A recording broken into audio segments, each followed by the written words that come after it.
Morning student. अपनी इस video series में मैं आज आपको चैप्टर नंबर 10 पढ़ाने जा रही हूँ, जिसका नाम है डिस्प्लेसिंग इंडिजीनियस पीपल, मूल निवासियों का विस्थापन। अब इस चैप्टर को पढ़ने के लिए आप चित्र के माध्यम से भी देख सकते हैं कि यहाँ पे आपको कुछ नेटिव पीपल दिखाई दे रहे हैं, इंडिजीनियस पीपल दिखाई दे रहे हैं, मूल निवासी लोग दिख रहे हैं। बीच में आपको जो ब्राउन कलर की ड्रेस में वो यूरोपियन पीपल हैं। तो जो यूरोपियन पीपल थे, इन्होंने मूल निवासियों को डिस्प्लेस कर दिया था, यानी कि अपनी जगह से उनको हटा दिया था। मूल निवासियों का विस्थापन, जैसे कि आपको पता है चैप्टर का नाम। तो डिस्प्लेसिंग इंडिजिनस पीपल का मतलब होता है कि जहाँ पर मूल निवासियों को उनके स्थान से हटा दिया जाता है, विस्थापन कर दिया जाता है। अब मूल निवासी होते कौन है, नेटिव होते क्या है? Native is the word for that person who is born in the place where he और शी लिव्स। वो व्यक्ति जो मौजूदा स्थान पर, निवास स्थान पर जहाँ उसका जन्म हुआ है और लंबे समय से रह रहा है, वो मूल निवासी या नेटिव या इंडिजिनस पीपल कहलाता है। डिस्प्लेसिंग का मतलब क्या होता है? Push out into other area और प्लेस फ्रॉम देयर बर्थ और नेटिव प्लेस। यानी कि डिस्प्लेसिंग का मतलब है कि जब मूल निवासियों को, जब नेटिव पीपल को उनकी बर्थ प्लेस से पुश आउट कर दिया जाता है to some other area, is known as displacing. Displacing from America people by Europeans, displaced Australian people by Europeans, displaced African people by the Europeans. This is the process encourages the colonization. अब इस displacing वाले process ने, यानी कि जब मूल निवासियों को उनके स्थान से हटाकर कहीं और भेज दिया जाता था, वो विस्थापन कहलाया था। ये प्रोसेस जो था वो विस्थापन कहलाया था। जैसे कि यूरोपीय लोगों द्वारा अमेरिका, ऑस्ट्रेलिया, अफ्रीका का लोगों का विस्थापन किया गया था। इसको उपनिवेशवाद का बढ़ावा मिला। अब उपनिवेशवाद क्या होता है, colonization क्या होता है? when the stronger country control over the weaker country and exploit them politically and economically is known as imperialism और colonialism। उपनिवेशवाद वो चरित्र था जिसमें कि कोई भी शक्तिशाली देश किसी कमजोर देश पर राजनीतिक रूप से भी और आर्थिक रूप से भी अपना नियंत्रण कर लेता है, उसको हम उपनिवेशवाद कहते हैं। तो डिस्प्लेसिंग वाला जो प्रोसेस है, यानी कि जो विस्थापन वाला प्रोसेस है, वही प्रोसेस कॉलोनाइजेशन की उससे शुरुआत हुई, इम्पीरियलिज्म की शुरुआत हुई। सभी शक्तिशाली देश कमजोर देशों पर अपना कब्जा करना चाहते थे, और इसको हम साम्राज्यवाद भी बोलेंगे, इसको हम इम्पीरियलिज्म भी बोलेंगे। तो जो क्लोनाइजेशन का मतलब होता है कि when a powerful country rule over a weak country on the political and economic sphere is this process is known as a colonisation. ऐसी प्रक्रिया जिसमें एक देश या एक ही देश, यानी कि शक्तिशाली देश किसी दूसरे देश पर, यानी कमजोर देश पर राजनीतिक और आर्थिक रूप पर अपना प्रभुत्व स्थापित कर लेता है, उसको हम उपनिवेशवाद या साम्राज्यवाद कहते हैं।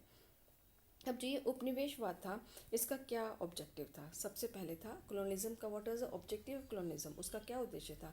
टू गेन प्रॉफिट, मुनाफा कमाना, अधिक से अधिक मुनाफा कमाना। Then exploitation of the resources, यानी कि जहाँ पे भी जिस कमज़ोर देश पे वो जाते थे, वहाँ के जो संसाधन होते थे उनका ये लोग प्रयोग करते थे। इनका मेन ऑब्जेक्टिव हो गया था। फिर अपने इलाकों का विस्तार करना, अपनी टेरिटरीज का विस्तार करना। Then expansion of the religion, धर्म का विस्तार करना, अपनी जो रिलीजन था उसका भी विस्तार करना। अच्छा, एक बात और थी कॉलोनाइजेशन में कि अपनी, अगर आप टर्म यूज़ करते हैं when the stronger country control over the weaker country out of its boundary, अपनी राज्य की सीमा से बाहर और अन्य क्षेत्रों को जीतते हैं, तो उसको हम बोलते हैं कॉलोनिज्म या इम्पीरियलिज्म। ठीक है। अब यहाँ पे आ जाते हैं कि ऐसे कौन से सर्कमस्टांसेस थे जिसके कारण कॉलोनिज्म का जन्म हुआ। तो what were the factors which lead to the rise up of the colonialism, यानी कि उपनिवेशवाद या साम्राज्यवाद के उदय के क्या क्या कारक थे, कौन कौन से कारकों ने सहायता दी? सबसे पहले इंडस्ट्रियल एवोल्यूशन। तो इंडस्ट्रियल एवोल्यूशन हुआ ये कि इंडस्ट्रियल एवोल्यूशन ज़्यादातर यूरोपियन कंट्रीज़ में आया था, और यूरोपियन कंट्रीज़ अपने एक दूसरे के देशों में सामान को, इंडस्ट्रियल सामान को नहीं बेच सकते थे। अब उन्हें मार्केट्स की जरूरत थी, तो इंडस्ट्रियलाइजेशन आने से ही कॉलोनिज्म को बढ़ावा मिला। अब उनको जो था, जो उनकी कॉलोनीज थे, वहाँ से उन्हें कच्चा माल प्राप्त करना था, क्योंकि उनकी उनकी एरिया में, सपोज मान लो ब्रिटेन ही है, तो ब्रिटेन में बहुत ज़्यादा कोल और आयरन था, जूट और कॉटन नहीं था। तो उन्हें जूट और कॉटन अपनी कॉलोनी से मिला, जैसे कि उन्हें इंडिया से मिला। तो उनका अनदर जो जिसे हम कह सकते हैं कारक था, फैक्टर था, that was to obtain the raw material from the colonies, that is cotton and jute. Then for the consumption, अब प्रोडक्ट तो बन गए, अब वो प्रोडक्ट यूरोपियन कंट्रीज में तो बेच नहीं सकते थे, तो उन्हें मार्केट्स की ज़रूरत थी। ठीक है। तो फाइनल गुड्स जो कंजम्पशन था, वो उस मार्केट्स में वो एशिया, अफ्रीका और अमेरिका जैसी कंट्री में उन्होंने ढूंढा, ऑस्ट्रेलिया में ढूंढा। ऐसे ही development of means of transportation also help in colonisation, यानी कि फॉर एग्जांपल अगर उनका प्रोडक्ट बहुत सारे बन गए थे, अब वो कैसे पहुंचाएंगे? Through the transportation and communication. ठीक है। देन नेशनलिज्म की फीलिंग आ गई। जैसे फॉर एग्जांपल ब्रिटेन ही है, तो ब्रिटेन ज़्यादा से ज़्यादा कॉलोनीज बनाना चाहता था, तो उनके लोगों के अंदर कौन सी फीलिंग आ गई थी? नेशनलिज्म की फीलिंग आ गई थी। अब फिर उन्होंने एक मिशन चलाया था, and that was the civilised mission. Civilised mission का मतलब था कि वो मिशन जिसमें कि वो चाहते थे कि हम लोग सभ्य हैं, मतलब वी आर सिविलाइज्ड पीपल। जहाँ हम जा रहे हैं, जैसे कि हम एशिया में जा रहे हैं या अफ्रीका में जा रहे हैं या अमेरिका में जा रहे हैं, तो वो जो सिविलाइजेशन है वहाँ पे असभ्य थे, वो लोग अनसिविलाइज थे। तो उनको हमारा मेन मोटो था कि उनको हम सिविलाइज करने जा रहे हैं। तो जो कंट्रीज़ थी ना, जो स्ट्रॉन्गर कंट्रीज़ थी, वो कौन कौन सी थी जिन्होंने कि इस कॉलोनेशन को सपोर्ट किया और इनको इंकरेज किया? That was Britain, France, Holland, Portugal, Spain, Germany and other European countries. और जो वीकर कंट्रीज थी, यानी कि जो कॉलोनीज बनी, वो थी India, New Zealand, south Africa, Ireland etcetera. ठीक है। अब आ जाते हैं, अभी तक हमने पढ़ा नेटिव, इंडिजिनस पीपल, और हमने पढ़ा डिस्प्लेसमेंट क्या होता है। अब हम पढ़ रहे हैं वर्ड सेटलर। सेटलर्स वो लोग थे, those who came from other country and settle down in another country. वो लोग जो बाहर से आए थे और दूसरे देशों में जाकर बस जाते थे। जैसे for example Dutch in south Africa, Britishers in Ireland and India, New Zealand and Australia and other European countries in America. ठीक है। तो सेटलर्स कौन हुए? या हम जिसे कहते हैं आबादकार कौन थे? ऐसे लोग जो दूसरे स्थान से आकर, बाहर से आकर किसी नई जगह के बस जाते थे। और जैसे कि ऑस्ट्रेलिया, अफ्रीका में डच, आयरलैंड, न्यूजीलैंड, ऑस्ट्रेलिया में ब्रिटेन एंड द अमेरिका में अन्य यूरोपीय देश। अब हम पढ़ते हैं कि what are the causes behind the. अब हम ले रहे हैं कि North Africa was the first. सबसे पहले देखें तो यूरोपियंस यहाँ पर आके बस, उसका क्या रीज़न था? सबसे पहला जो था, वहाँ पे बहुत ज़्यादा डेंसली फॉरेस्ट एरिया था, घनत्व जो था फॉरेस्ट कवर पाया गया, अबाउट 40% कनाडा में ही पाया गया था। फिर वहाँ पे ऑयल गैस था, मिनरल रिसोर्सेज थी, वीट, कॉर्न और फ्रूट की वहाँ पे एग्रीकल्चर हुआ करता था।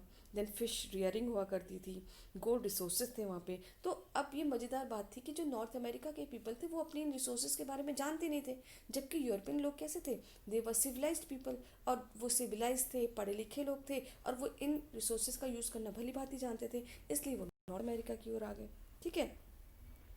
अब हम चलते हैं कि भाई chief characteristics was life of native of the. उनकी कैसी कैरेक्टरिस्टिक थी, कैसी उनकी लाइफ थी? तो अगर हम देखें तो ज़्यादातर जो नेटिव्स थे वो नदियों के किनारे रहा करते थे। वो लोग they eat fish and meat, long journey किया करते थे in search of food, meat basically. और बिशन वाइल्ड बफेलो की बहुत ज़्यादा ये लोग क्या क्या करते थे? शिकार किया करते थे। But they were not greedy, पर वो लालची नहीं थे। वो उतना ही शिकार करते थे जितनी उनको ज़रूरत होती थी, अकॉर्डिंग टू द रिक्वायरमेंट। फिर दे कल्टिवेटेड वेजिटेबल्स एंड मेज। वो जो था सब्जियों को और भुट्टो को लगाया करते, भुट्टे की खेती किया करते थे, मक्के की। Then they do not have kingdom and empire. उनका कोई एम्पायर नहीं था, उनका कोई किंगडम नहीं था, और ना ही उनका कोई लैंड पे कंट्रोल था। वो जहाँ मर्जी जाकर अपनी खेती कर लेते थे। And they spoke numerous language, पर उनका कोई भी रिटन रिकॉर्ड नहीं मिला है। वो लिखी नहीं जाती थी, केवल बोलते थे वो लोग। Then they were skilled craft person, बहुत ज़्यादा स्किल्ड क्राफ्ट पर्सन थे। और वस्तुओं को खरीदने के बजाय वो एक दूसरे को गिफ्ट दिया करते थे, क्योंकि barter system, kind of barter system था वहाँ पे। और वहाँ पे जो है लोग जो थे वस्तुओं का आदान प्रदान करते थे। और कहा जाता है कि नॉर्थ अमेरिका के जो नेटिव्स हैं वो भी एशिया से आए थे, लेकिन कब आए थे? About 30,000 years ago. Boring state में वो लोग रहने लगे थे। ठीक है। बेरिंग स्टेट में, not boring, it's Bering state. ठीक है। और जो थे फ्रेंडली रिलेशंस रखते थे आपस में। और लेकिन उनके अंदर एक गंदी आदत आ गई थी, and they was of opium. उनको जो एक गंदी जो आदत आई थी, और वो थी क्या थी? दैट वाज ऑफ वो लोग यूरोपीय लोगों से शराब और तंबाकू की आदत को उन्होंने ग्रहण कर लिया था।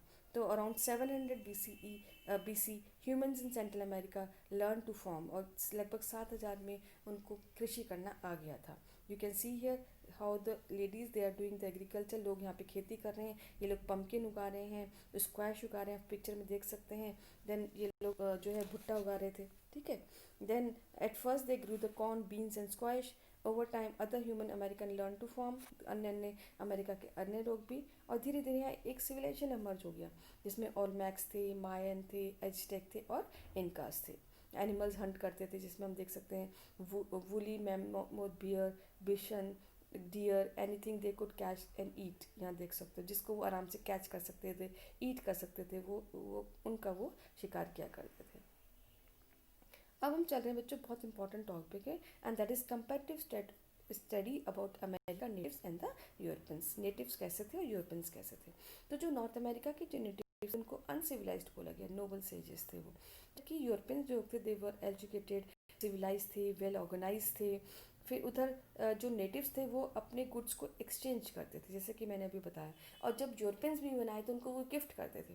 और इधर जो यूरोपियंस थे वो बड़े चालाक थे, वो क्या करते थे, जो गिफ्ट उनको मिलते थे उनको वो बेच दिया करते थे, ठीक है। And were not aware of the market, वो मार्केट से बिल्कुल भी अवेयर नहीं थी। एवरीथिंग वर असेस, और ये जो यूरोपियंस थे क्योंकि इनको प्रॉफिट कमाना था तो मार्केट की हर वैल्यू को असेस करते थे, जो भी सामान वो बेचते थे। They were not happy with the greed of the European, और जब यूरोपियन लोग इनके यहाँ जो वो लालचपन दिखा रहे थे वो इनको बिल्कुल पसंद नहीं आया। जबकि ये लोग जो थे वो इनका प्राइम मोटिव था एनिमल्स को मारना, उनके फैदर्स को कलेक्ट करना, सो दे किल द एनिमल्स। जबकि ये लोग जो थे, नेटिव जो थे ना, वो नेचर से भी डरते थे और कहते थे कि जंगली, अगर हम बहुत ज़्यादा जंगली जानवरों को मार देंगे तो हमसे बदला भी ले सकते हैं। लेकिन ये क्या करते थे, they kill the animals to protect the farm, यानी कि हमारे जो फॉर्म बनाए हैं हमने वो उसको बचाने के लिए हम एनिमल्स को मार रहे हैं।